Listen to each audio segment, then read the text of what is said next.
नमस्ते दोस्तों। आज मैं आपको एक ऐसी कहानी सुनाने जा रही हूँ जो आपको रोमांचित कर देगी और जिसमें एक गहरी सीख छिपी है। इस कहानी की घटनाएं इतनी दिलचस्प हैं कि आप इसे आखिर तक सुनना चाहेंगे। तो आइए शुरू करते हैं। दोस्तों, मेरा नाम रेखा है और मैंने बैंकिंग में डिप्लोमा किया है। अब मैं 29 साल की हूँ और एक गृहिणी के रूप में अपना जीवन बिता रही हूँ। मैं छत्तीसगढ़ के एक छोटे से गांव से हूँ और मेरी शादी विकास से हुई है, जिसकी उम्र 33 साल है। विकास शहर में फलों का थोक व्यापार करता है। वह बागानों से फल खरीदकर बाजारों में सप्लाई करता है। हमारी शादी को अब 5 साल हो चुके हैं और हमारी एक प्यारी सी बेटी है, तनिषा, जो अब 2.5 साल की हो गई है। शादी के बाद हमने एक छोटा सा मकान किराए पर लिया, वो भी उसी कस्बे में जहां मेरे माता पिता रहते हैं। इससे विकास के लिए काम पर जाना भी आसान हो गया और मुझे परिवार का साथ भी मिल गया। वैसे विकास के माता पिता यानी मेरे सास ससुर पास के ही एक गांव में अपनी खेती बाड़ी करते हैं। एक दिन की बात है, मेरे ननद जी का फोन आया। उन्होंने बताया कि उनके बेटे की सालगिरह के लिए एक विशेष किताब चाहिए जो उनके इलाके में नहीं मिल रही थी। मैंने उनसे कहा, चिंता मत करो दीदी, मैं कोशिश करके देखती हूँ। अगले दिन मैंने सलवार कमीज पहनी, अपनी बेटी को माँ के पास छोड़ा और किताब की तलाश में निकल पड़ी। कई दुकानों के चक्कर लगाने के बाद आखिरकार वह किताब मिल गई। मैंने तुरंत अपनी ननद को फोन कर दिया। उन्होंने कहा, रेखा, तुम किताब लेकर यहाँ आ जाओ और कुछ दिन हमारे साथ रह लो। बहुत दिन हो गए तुम्हें देखे। मैंने अपने पति विकास को फोन किया, लेकिन उसका फोन नहीं लग रहा था। फिर मैंने अपनी माँ को फोन करके बताया, माँ, मैं ननद जी के घर जा रही हूँ। वो किताब देनी है और शायद 1-2 दिन वहीं रुक जाऊंगी। विकास का फोन नहीं लग रहा है, अगर वो पूछे तो बता देना। तब तक तनिषा का ध्यान रखना। मेरे गांव से ननद के गांव तक जाने के लिए सार्वजनिक यातायात की कोई अच्छी सुविधा नहीं थी। गांव में अधिकतर कच्ची सड़कें थीं और आने जाने के लिए या तो पैदल चलना पड़ता था या फिर किसी प्राइवेट वाहन पर निर्भर रहना पड़ता था। मैं बस स्टॉप पर खड़ी थी, तभी एक मैजिक वैन, छोटी यात्री गाड़ी, आकर रुकी। उसे एक युवक चला रहा था जो लगभग 20 से 22 साल का लग रहा था। मैंने पूछा, क्या यह गाड़ी बरगवां जाएगी? उसने सिर हिलाकर हाँ कहा और मैं गाड़ी में बैठ गई। गाड़ी में मेरे अलावा 2 और यात्री थे, एक बुजुर्ग महिला और एक युवक। थोड़ी दूर जाने के बाद दोनों यात्री अपनी अपनी जगह पर उतर गए और मैं अकेली रह गई। ड्राइवर ने अपने मोबाइल पर किसी से बात करनी शुरू कर दी। वह किसी से पैसों के बारे में बहस कर रहा था। अरे भाई, मेरा पूरा पैसा चाहिए मुझे। मैंने जो माल भेजा था उसकी कीमत बहुत ज्यादा है। मैं अब और इंतजार नहीं कर सकता। तुम्हारे पास अगर पैसे तैयार हैं तो मैं आ रहा हूं लेने के लिए। वो फोन पर बोल रहा था। फोन रखने के बाद उसने मुझसे पूछा, बहन जी, अगर आपको कोई एतराज न हो तो क्या मैं रास्ते में एक जगह थोड़ा रुक सकता हूं? मुझे वहां से कुछ पैसे लेने हैं। बस 5 मिनट लगेंगे। मैंने हिचकिचाते हुए कहा, मुझे जल्दी है। मेरी बेटी मेरी माँ के पास है और अगर मेरे पति घर लौट आए तो परेशानी हो जाएगी। बहन जी, बस 5 मिनट, रास्ते में ही पड़ता है, उसने जोर देकर कहा। मैंने असहज होकर हामी भर दी। इस बीच मैं लगातार विकास को फोन लगा रही थी, लेकिन उसका फोन अब भी बंद था। थोड़ी देर बाद ड्राइवर ने मुख्य सड़क छोड़कर गाड़ी को एक कच्चे रास्ते पर मोड़ लिया जो खेतों के बीच से जाता था। मुझे अजीब लगा और मैंने पूछा, ये कहाँ जा रहे हैं आप? उसने आगे इशारा करते हुए कहा, वहां देखिए, उस फल बगीचे के पास ही जाना है, वहीं से पैसे लेने हैं। फिर उसने किसी को फोन लगाकर कहा, हाँ, मैं पहुंच गया हूं, पैसे तैयार रखना। मेरे साथ एक सवारी है, इसलिए जल्दी करना है। और हाँ, पूरे पैसे देना, कम नहीं। धीरे धीरे हम एक बड़े से फलों के बगीचे के पास पहुंचे। वहां एक बड़ा लोहे का गेट था जिसके पास एक बूढ़ा आदमी खड़ा था। ड्राइवर ने मुझसे कहा, ये यहाँ का माली है, इससे पैसे लेकर हम चलेंगे। लेकिन अचानक उसने गाड़ी को गेट के अंदर मोड़ दिया और जैसे ही हम अंदर गए, पीछे से गेट बंद हो गया। मैं डर गई और चिल्लाई, ये क्या कर रहे हो? मुझे जाने दो। तभी वहां 2 और युवक आ गए जो ड्राइवर के ही उम्र के थे। मैं समझ गई कि कुछ गलत होने वाला है। मैंने गाड़ी से बाहर निकलने की कोशिश की, लेकिन ड्राइवर ने मेरा हाथ पकड़ लिया। छोड़ो मुझे, मैं चिल्लाई और अपना हाथ छुड़ाने की कोशिश करने लगी। तभी तीनों युवकों ने मिलकर मुझे पकड़ लिया। मैं पूरी ताकत से लड़ रही थी, लात घूंसे मार रही थी। एक की नाक पर मैंने ऐसी चपत जमाई कि वह पीछे हट गया, लेकिन बूढ़ा माली भी अब मेरी तरफ आने लगा था। उसके हाथ में रस्सी थी। मैं चीखती रही, लेकिन वहां कोई सुनने वाला नहीं था।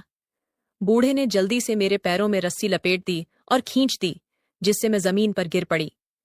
तीनों युवक मेरे ऊपर टूट पड़े। उन्होंने मेरे हाथ पकड़ लिए और मेरे मुंह पर हाथ रख दिया ताकि मैं चिल्ला न सकूं। मैंने अपने आप को बचाने के लिए जोर लगाया, लेकिन चारों मिलकर मेरी एक न चलने दे रहे थे। फिर बूढ़े ने मेरे हाथों को भी बांध दिया। ड्राइवर ने एक थप्पड़ मारकर कहा, चुप रह, वरना मार डालेंगे। मैंने पूरे दम से कोशिश की, लेकिन चारों ने मिलकर मुझे पूरी तरह से काबू कर लिया था। मैंने आंखें बंद कर लीं और सोचने लगी कि अब क्या होगा। इतने में वहां एक और नौजवान आ गया। उसने सीटी बजाते हुए कहा, वाह सुमित भाई, क्या कमाल का इंतजाम किया है आज। तुम्हारी पसंद हमेशा जबरदस्त रहती है यार। इस बात से मुझे पता चला कि मैजिक वैन चलाने वाले का नाम सुमित था। वह मेरे पास आकर झुका और कान में फुसफुसाया, देखो, अब हमारी बात मानना ही बेहतर है।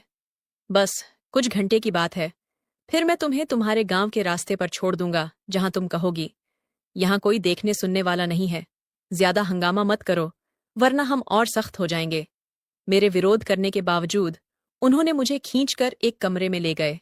कमरा अंधेरा था और वहां एक गंदी सी चटाई बिछी थी। पहले तो ड्राइवर सुमित ने अंदर आकर मेरे साथ जबरदस्ती की। वो ऐसा कर रहा था जैसे कितने दिनों से भूखा हो। मैं रो रही थी, चिल्ला रही थी, लेकिन कोई फायदा नहीं हुआ।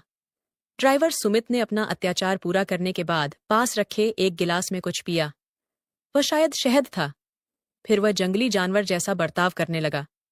करीब 1 घंटे तक इस तरह का बर्ताव जारी रहा। जब मैं पूरी तरह थक चुकी थी, तब उसने बाहर जाते हुए बूढ़े माली को आवाज दी, रामलाल, इधर आ।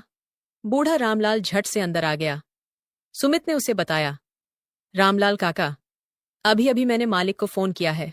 वे किसी जरूरी काम से आ रहे हैं। जब तक वे नहीं आते, इसे कहीं जाने मत देना। इतना कहकर ड्राइवर सुमित बाहर चला गया। फिर वो बूढ़ा रामलाल ने अंदर आकर अपने कपड़े उतारने शुरू कर दिए। फिर उसने मुझे खड़ा किया और मेरे दोनों हाथों को ऊपर से लटकती एक रस्सी से बांध दिया। मैं बिल्कुल बेबस थी। रामलाल मेरे पीछे आया और मुझे जकड़ लिया। अपनी उम्र के हिसाब से वह काफी मजबूत था। इसी बीच 2 और नौजवान अंदर आ गए। एक ने हंसते हुए कहा, अरे काका, क्या आज सारी रात की मस्ती अभी ही कर लोगे?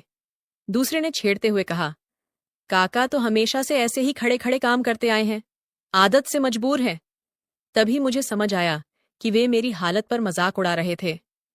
मैंने भागने की कोशिश की, लेकिन वो बूढ़ा रामलाल की पकड़ मजबूत थी। जब उसकी ख्वाहिश पूरी हो गई और वह थक गया, तब उसने मुझसे कहा, कैसा लगा? अच्छा लगे तो बताना, फिर से आऊंगा। इतना कहकर वह बाहर निकल गया और वे दोनों नौजवान बारी बारी से अंदर आए और मेरे ऊपर सवार हो गया। मैं लगातार रस्सी से बंधी खड़ी रही। जब वे अपना काम करके चले गए, तब बूढ़ा रामलाल वापस आया। उसने मुझे खोला और पानी का एक बाल्टी लाकर दिया ताकि मैं खुद को धो सकूं। अचानक बाहर से किसी की आवाज आई।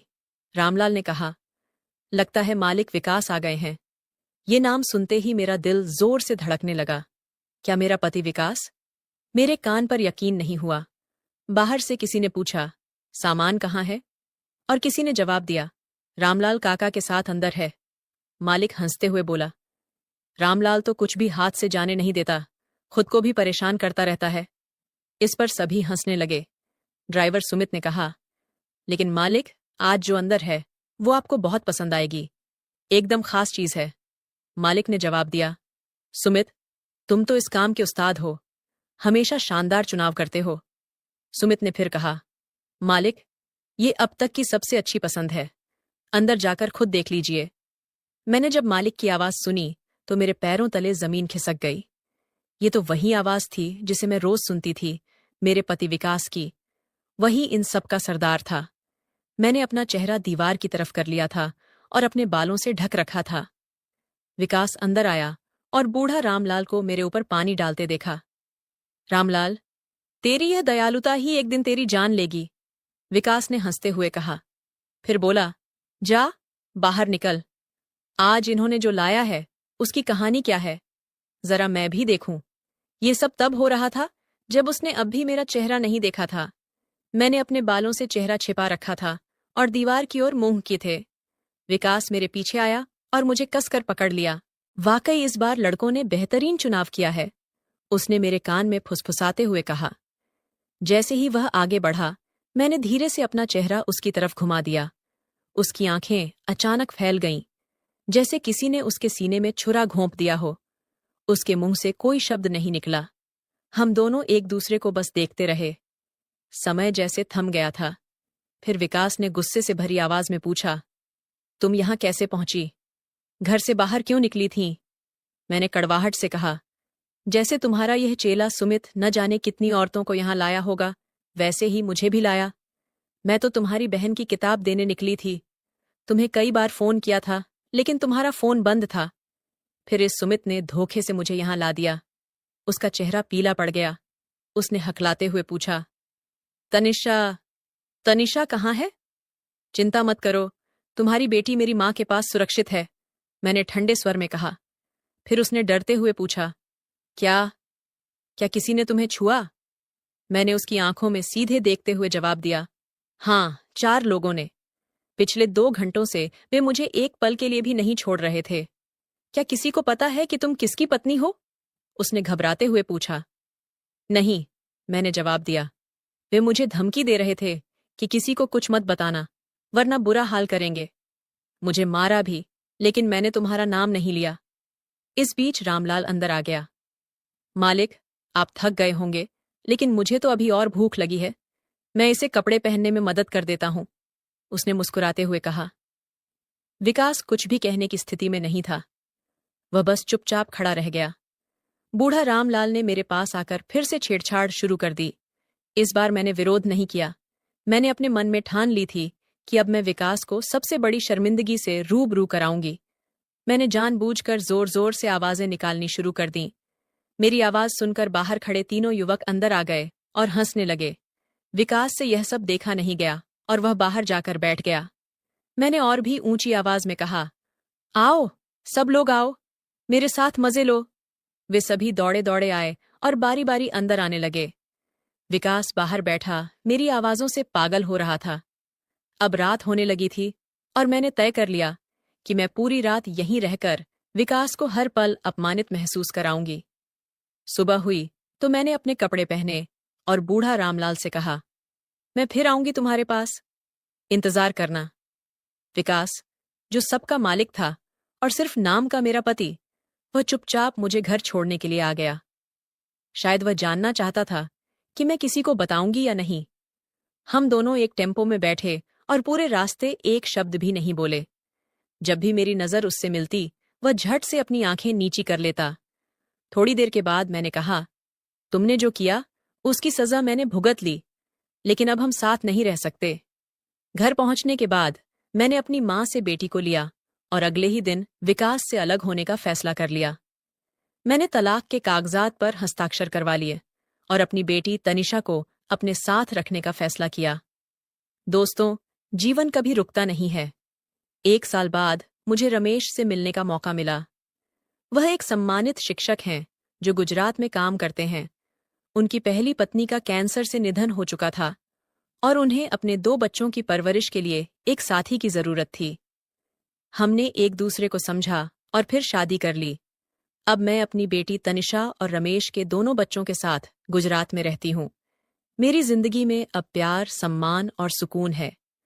आज मैं अपने अतीत को पीछे छोड़कर एक नई कहानी लिख रही हूँ, लेकिन जिंदगी की किताब में अभी कई और कहानियां लिखी जानी बाकी हैं और शायद उनमें से कुछ मैं आपको फिर कभी सुनाऊंगी।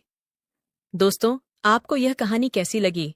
अगर आपको यह पसंद आई हो तो अपने विचार हमें जरूर बताइए। और हाँ, अगली कहानी के लिए हमारे साथ बने रहें। आप सभी का दिल से धन्यवाद।